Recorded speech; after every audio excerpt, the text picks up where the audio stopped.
just what the doctor ordered to set your goals, your physical goals for 2024, next year's physical goals.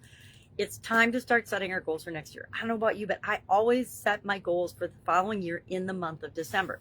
I'm winding down, figuring out, have I achieved my goals for this year or not? And if not, what am I going to reinvigorate, re-energize myself about to set my goals for next year? But over the next 9 days in this year's Get Your Goals annual challenge, because this year's challenge is all about setting goals and dealing with goals, all topics goals related, for the different areas and aspects of our life: physical, mental, emotional, spiritual, financial, relationships, contribution, communication, and confidence. And we've discussed each of those areas this year.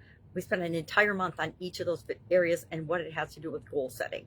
And we set our goals, and we are working toward goals that we are achieving by the end of this year.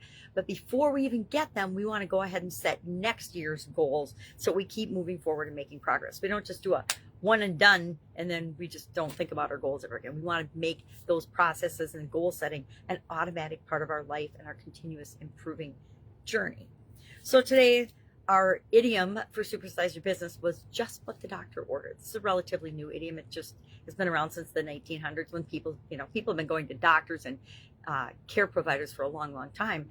But this idiom came into play, meaning it's exactly what's needed. It's exactly what's required in an idiomatic way. Prior to that, people would follow the doctor's directions, meaning just what the doctor ordered was what they needed in order to heal or become healthy or get, fixed after an accident, etc. And now it means, in an idiomatic way, the ideal thing, the perfect thing, the exact thing that's needed or required now. So talked about how this applies to our businesses and how we can set a good example first and foremost of physical well-being and physical health in our organizations. Then I just shared a couple of ways that I have done this in the past for my organization, some of the things that we've done. We've done some events and some competitions. We've participated in local events that have to do with health and well-being and wellness. Following my sudden cardiac arrest, I got a lot more involved in health-related physical event type things with personally as well as with people in my businesses. But we want to encourage people to take care of themselves, right?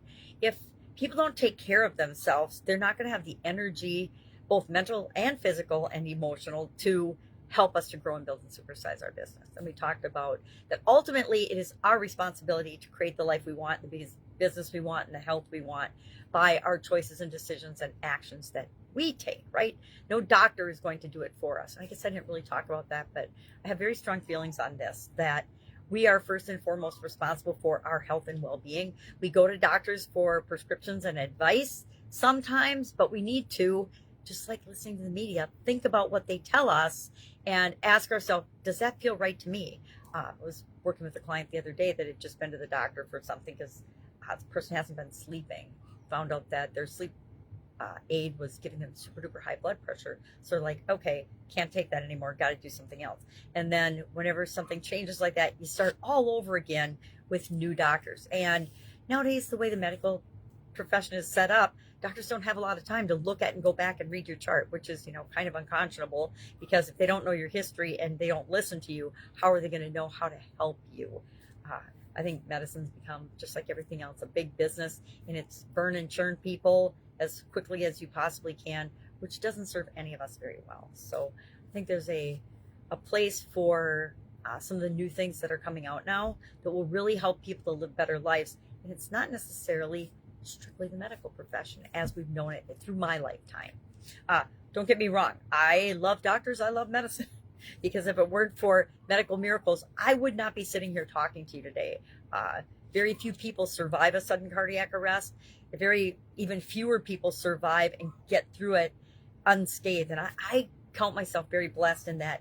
I think I made it through that event, and I'm probably better than I was before, because I've learned to set priorities that are right for me, not what other people think is right for me. And that was a huge change that I personally need to make in my life. All right, that's all I've got today. I'm rambling. I have got a gazillion things to do, getting ready for the holidays and helping out with some other projects and clients and customers and family things for the month of December, as well as finishing up and setting my own goals for the following year. So today, just like everybody else in the challenge, I will be thinking about and setting and going through and 8-step process that we developed as part of the challenge to identify our goals for next year. So if you have any idea for me, hit me up. I think I have plenty of physical ideas of physical goals I need to achieve, but always looking for feedback and advice. Have an awesome day, and I'll, of course, be with you tomorrow. Bye.